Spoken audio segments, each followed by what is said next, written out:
Hey everybody, welcome back to Munro Live. We're going to be showing a little video about what happened on our May the 4th Be With EVs. It turned out to be a pretty good show. We had about 180 people show up, but I'd like to start with our sponsors. Three Dimensional Services Group, TE Connectivity, IDRA, ASX, Ford, and Model PD. All the YouTubers out there that came in, some came from quite a ways, and of course all the folks at Munro that gave up their Saturday to come in here and show things around, show everybody around, and just make it all very good for everyone. So anyways, thanks for watching, and enjoy the show. Well, here we are. It's all torn to pieces, and I got Jordan here from Limiting Factor. Well, Justin, thank you. Bearded Tesla guy, yes. Okay, John, thank you so much for coming. Oh, it's great to be here. This is Dr. Know-It-All for those who don't know it all. Chris, Dirty Tesla, hey, thank you for showing up. Thank you for coming. Thank you. So today I've got Tim. Thank you for coming. Hey, Sandy. And I have Lacey, a queen of YouTube. So, Miss GoElectric, yes. Okay, I'm here with Scott Walther. Thank you very much for coming. I really appreciate it. Yep. And we just let you run around and have a chance to drive the Cybertruck. So what did you think? Okay, so that was my first time. I've seen the Cybertruck up person, close, everything else. Yeah. I didn't really have a chance to go into the driver's seat yet, or even go for a ride. So it was really my first impression, and it's incredible. You know, first of all, I was a bit nervous getting in there because, it's a truck. I'm not used to driving a truck, and the yoke seemed a little bit smaller than normal. But most everything else, if you've driven a Tesla before, you're kind of used to some of the controls and expectations.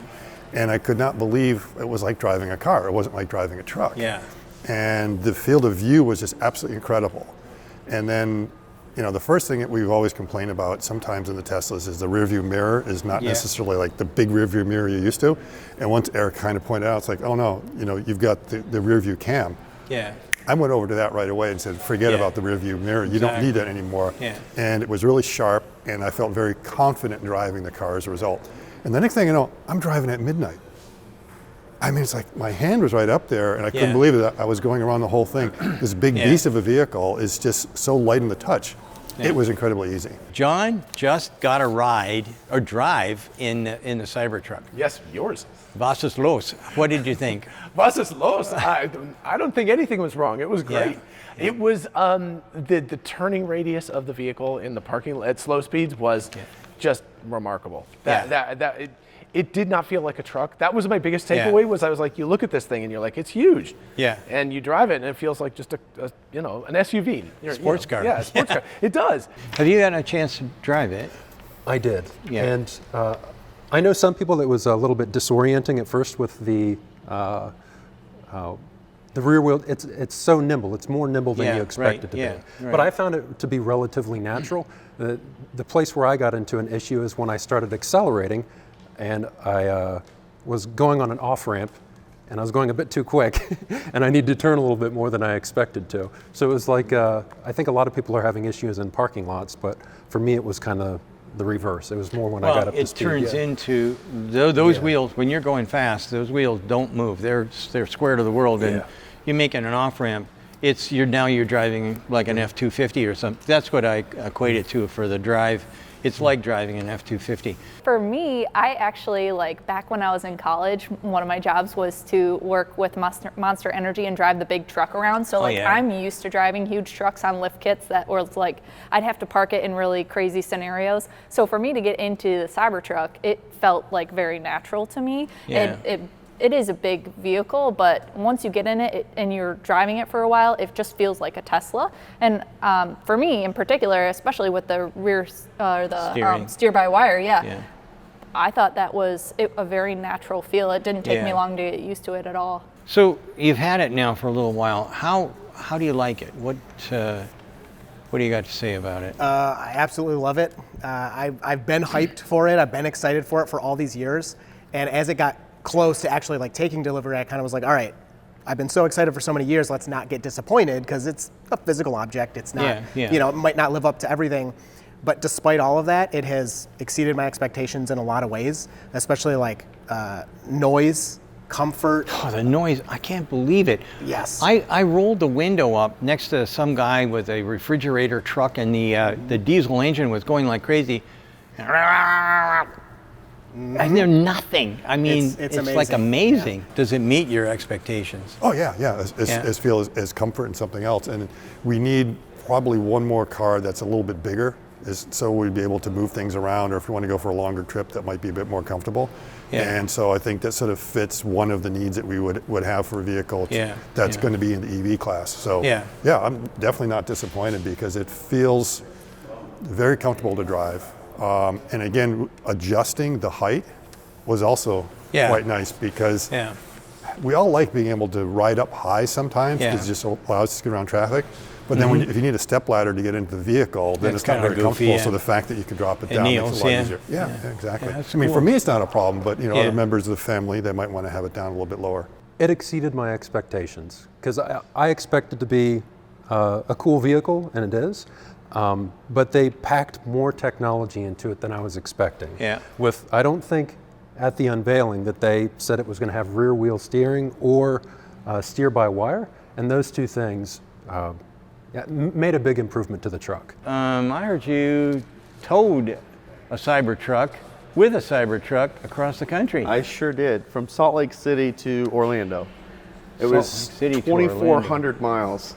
Wow. And 9,546 pounds. These stories about people...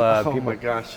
Yeah, so up in the mountains in the middle of the night, I am backing into a stall, trying to get the trailer in a way that I'm not blocking a bunch of stalls. And this lady is trying to film a TikTok. There's no lights in this parking lot. And she's trying to jump on the trailer while I'm backing it up. And so every time I'd see her, I'd have to stop, and then she'd think I was done, so she'd try to jump back on, and I'd start moving. Like, it was terrible. Are you going to order a Cybertruck, or are you going to order the $25,000 car?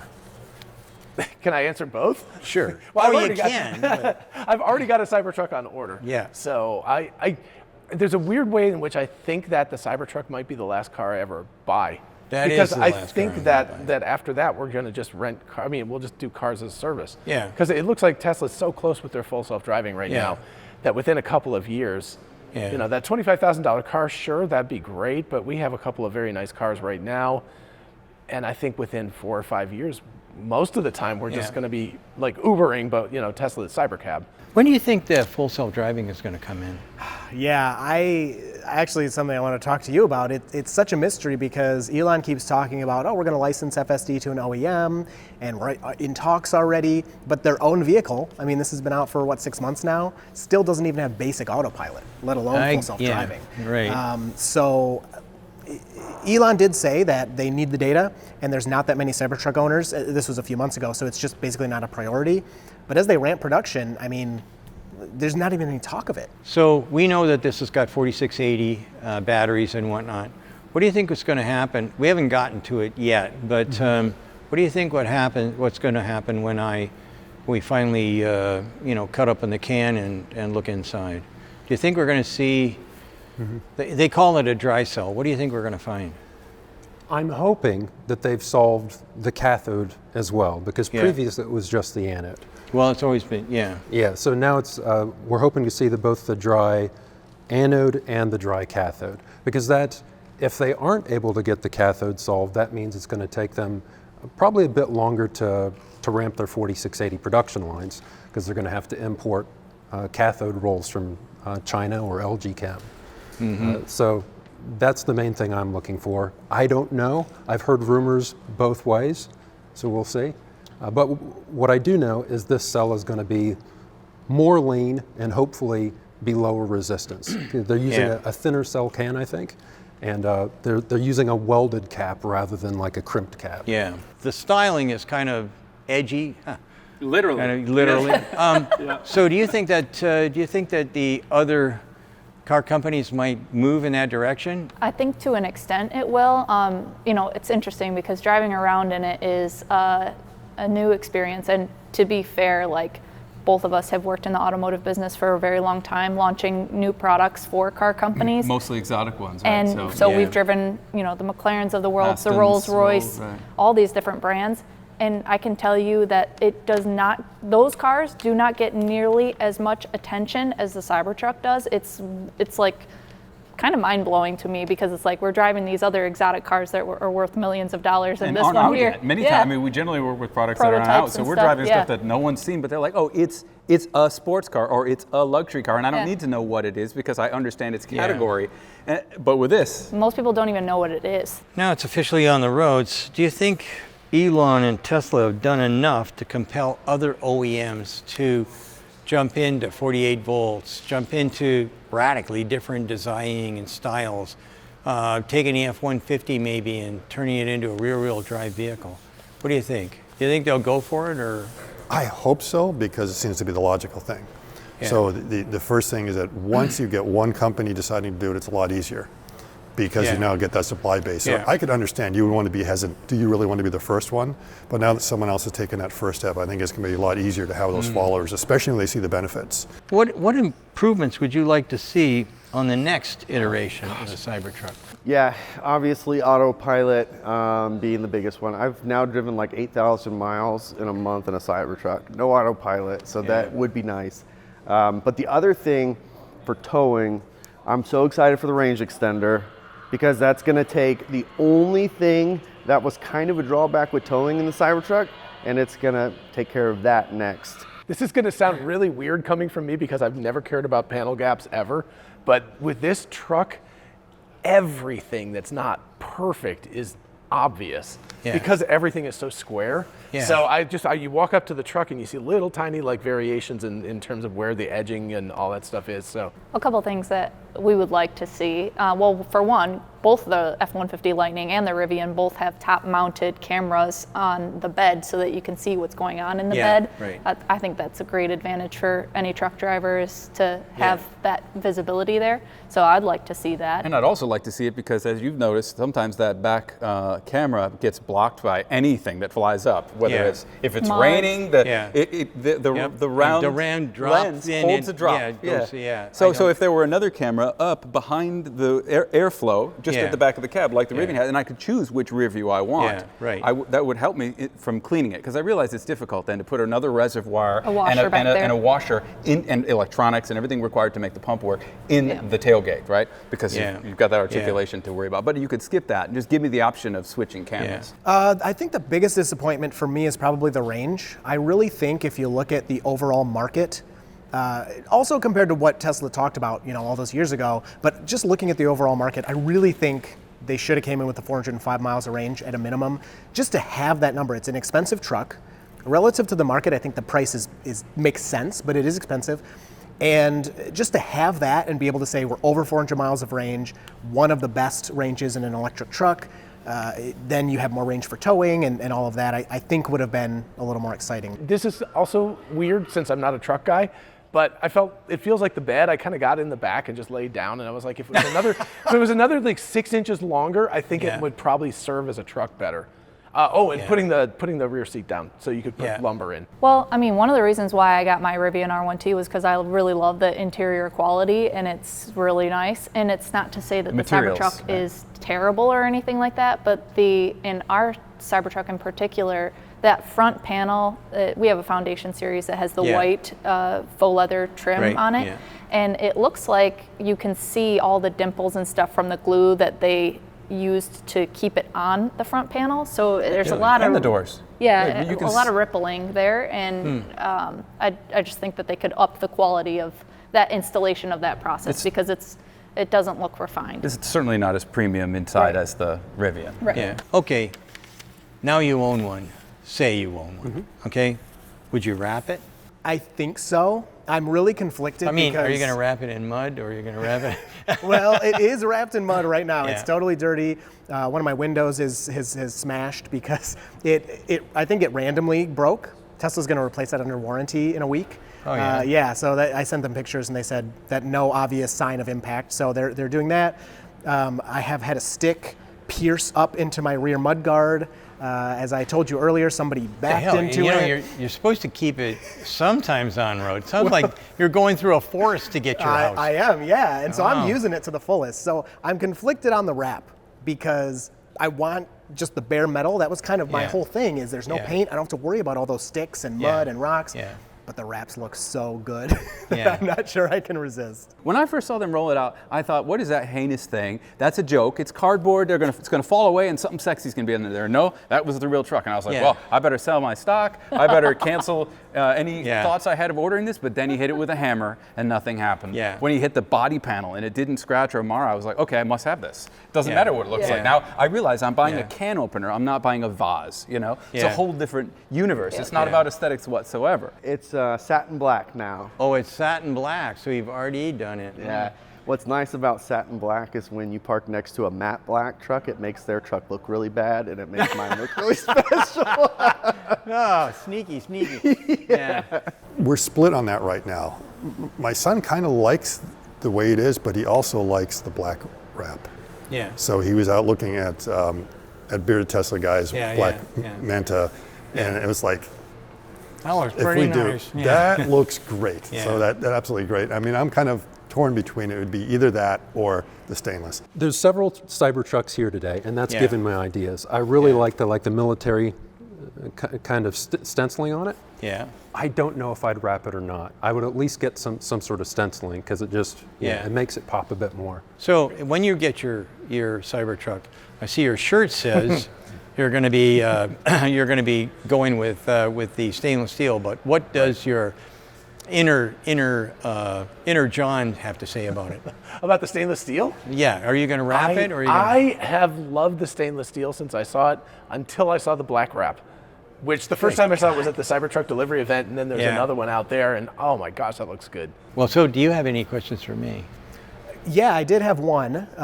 There was a lot of controversy, and I think this is kind of cleared up, but around the upper control arms in the front. What was your opinion on that? Because a lot of people said they were basically too flimsy, or... What? No, the upper control arm has to be what it has to be. The knuckle arm is so long that moment is like nothing. So when you get to the top, it doesn't need to be like normally you see that made out of a forging or a die casting, and sometimes what they'll do is they'll just weld two plates together. But for this one, it doesn't need to be like that. So one of the things that I talk about with the Cybertruck a lot is my dad's never going to drive. That's never going to be in his driveway, but he might drive an F-150 Lightning. And what I've noticed is there's all this talk about hate. I really haven't seen hate in real world about the Cybertruck, but I suspect that it's so interesting and so different, it gets the conversations going. So then people like my dad, who never considered an electric truck, are now thinking, well, I'm not going to drive that. What other electric trucks are there? How important do you think that the Cybertruck is for that transition to electrification in pickup trucks? I think that the real reason that there's hatred for electric is because of the press, and quite frankly because of politics and the misinformation that's out there.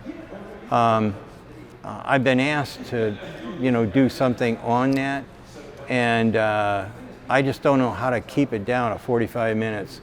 And I also have to try and control my temper and swearing and everything else. I cannot, for the life of me, believe how totally incompetent some of the people who have voices on the air are. And taking that on is a really big deal. But I think that the Cybertruck will appeal to one segment of the population. For me, that is my vehicle for going hunting, fishing, everything. That's what I want. I've already tried it off-road a little bit. I'm very pleased with it. I thought the Rivian was excellent. It's as good as, the Cybertruck is as good as the Rivian off-road. It's got a snow mode as well, which I liked on the Rivian. When you look at the F-150 Lightning, I can't see any reason in the world why anyone, if you are trying to make money as a construction person, I would never dream, ever, just buying an ordinary F-150 now. Never. Not after having our F-150. That is a work truck extraordinary. If there's one feature that I would have liked to have seen in this, is some sort of pass-through between the cabin and the vault. Do you see any way of doing that? Because you have that, was it a timbre door? Right. Is that what you call it? Is there any way to, or even pass through like climate control, for instance? You could do it. I'm not sure about how much you change the structural integrity, but if you had a small door, there's only that piece of sheet metal right there, and it does go through into the box, but you'd have to cut through that. Then you have to cut through the box, and then you'd have to have some way of sealing it off. Personally, I would not. I don't want it. I can't think of any reason I'd need it. I don't carry long 2x4s or anything. And I could put skis or pretty much anything in the back of that thing right now and seal it up. So for me, that wouldn't be something I'd want or need, and I can't think of a purpose. The only thing that could be a purpose is if I was sleeping in the That's in exactly the what bed, I'm thinking. Yeah. But I can open and close the gate from the inside. I would say, what is your favorite thing so far that you've experienced with a Cybertruck and owning a Cybertruck? I've said this like 10,000 times. I am super impressed with rear wheel steering. I cannot tell you how much different that is than driving the Lightning or the Rivian or any other, long wheelbase vehicle. I mean, we worked on them for buses and for Class 8 trucks and things like that, and they work really, really well. But this is the game changer. And by the way, we've done some identification here, and so we know that one of the castings has got a ZF sticker on it. So we know ZF has got it right now. We've seen their product, and that vehicle's got it as well. Ford, GM, anybody who's got a 2 or 3 200 or 300 series vehicle, if they don't do that, they're going to be left in the dust, and that's a fact. Well, I hope you enjoyed the program. I've got one last thing that I'd like to mention, and that is that the Michigan Tesla organization is having a Tesla summer meetup.